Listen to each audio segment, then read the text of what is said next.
ಇವತ್ತು ನಾನೊಂದು ನಿಮಗೆ ಇನ್ನೊಂದು ಥರದ ಮೆಣಸಿನಕಾಯಿಯನ್ನು ತೋರಿಸ್ತಿದ್ದೇನೆ.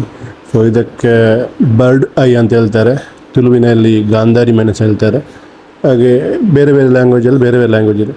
ಇದೊಂದು ಕಲರ್ ಇದೆ, ಇದೊಂದು ವೈಟ್ ಕಲರ್ ಬರುತ್ತೆ ಗಾಂಧಾರಿ ಮೆಣಸು. ಹಾಗೆ ಇನ್ನೊಂದು ಹಸಿರು ಕಲರ್ ಇರುತ್ತೆ. ಸೊ ಇದರಲ್ಲಿ ಕೂಡ ತುಂಬಾ ಬೆನಿಫಿಟ್ ಇದೆ ನಮಗೆ ಅಡುಗೆ ಮಾಡಲಿಕ್ಕೆ.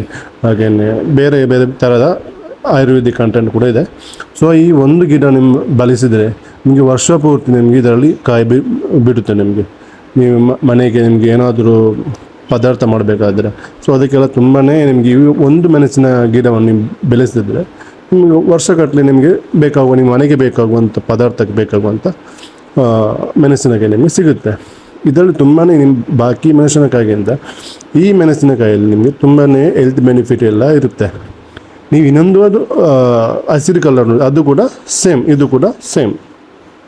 ಸೊ ಅದಕ್ಕೆ ಡಿಫ್ರೆಂಟ್ ಏನಿಲ್ಲ, ಸೇಮ್ ಒಂದೇ ಟೇಸ್ಟ್ ಎಲ್ಲ, ಒಂದು ಖಾರ ಎಲ್ಲ ತುಂಬಾ ಸ್ಪೈಸಿ ಆಗಿರುತ್ತೆ. ಅದೇ ರೀತಿ ಇದರಲ್ಲಿ ಕೂಡ ನಮ್ಮ ವೈನ್ ಎಲ್ಲ ತಯಾರು ಮಾಡುತ್ತಾರೆ.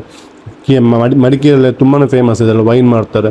ಸೊ ಇದು ಕೆ ಜಿಗೆ ಸಾಧಾರಣ 750 ತನಕ ನಮ್ಮ ಸಿಟಿಯಲ್ಲಿ ನಮಗೆ ಸಿಗುತ್ತೆ. ಸೊ ಇದನ್ನು ಸಿಟಿಯವರು ಅಷ್ಟು ಯಾರು ಕೇರ್ಲೆಸ್ ಮಾಡ್ತಾರೆ. ಅಲ್ಲಿಯಲ್ಲಿ ನಮಗೆ ಬೇಕಾದ ನಮಗೆ ತುಂಬ ಸಿಗ್ತದೆ. ಇದು ಹೇಗೆ ಬೆಳೆಯುವುದಂದರೆ ನಾವು ಬೀಜ ಹಾಕಿ ಬೆಳೆಸುವುದಲ್ಲ. ಅಂದರೆ ಈಗ ಬರ್ಡ್ ಎಲ್ಲಾದರೂ ತಿಂದು, ಅಕ್ಕಿಗಳೆಲ್ಲಾದರೂ ತಿಂದು ಇಲ್ಲಿ ಬಂದು ಏನೋ ಇದು ಮಾಡ್ತದೆ, ಆಗ ಅಲ್ಲಿಂದ ಬೆಳೆಸ್ತಾರೆ. ಸೊ ಇದೊಂದು ಟೈಪ್, ಇದು ವೈಟ್ ಕಲರ್, ಇದು ನಮಗೆ ರೇರ್ ಸಿಗೋದು. ನಮಗೆ ಅಂದರೆ ಹಳ್ಳಿ ಕಡೆಯೆಲ್ಲ ನಮಗೆ ಜಾಸ್ತಿ ಸಿಗುತ್ತೆ ಈ ಟೈಪ್. ನಿಮಗೆ ಮನೆಯಲ್ಲಿ ಬೇಕು ಈಸಿಯಾಗಿ ಗ್ರೋ ಮಾಡ್ಬೋದು. ನಿಮ್ಮ ಮನೆಯಲ್ಲಿ ಗಾರ್ಡನ್ ಇದ್ದರೆ ಗಾರ್ಡನಲ್ಲಿ ಕೂಡ ಈ ಮೆಣಸಿನ ಗಿಡವನ್ನು ನಿಮಗೆ ಇದು ಮಾಡ್ಬೋದು.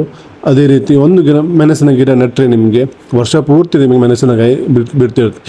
ಇಂಥ ಮೆಣಸಿನ ಗಿಡ ನೀವು ಮನೆಯಲ್ಲೇ ಬೆಳೆಸಿದ್ರೆ ಒಳ್ಳೆಯದು. ಪಾಟಲ್ಲಿ ಇಲ್ಲಾದರೆ ಇಲ್ಲ ಸಿಟಿ ಇದ್ದರೆ ನಿಮಗೆ ಒಂದು ಪಾಟಲ್ಲಿ ಗಾರ್ಡನ್ ಇದರಲ್ಲಿ ಇಡ್ಬೋದು.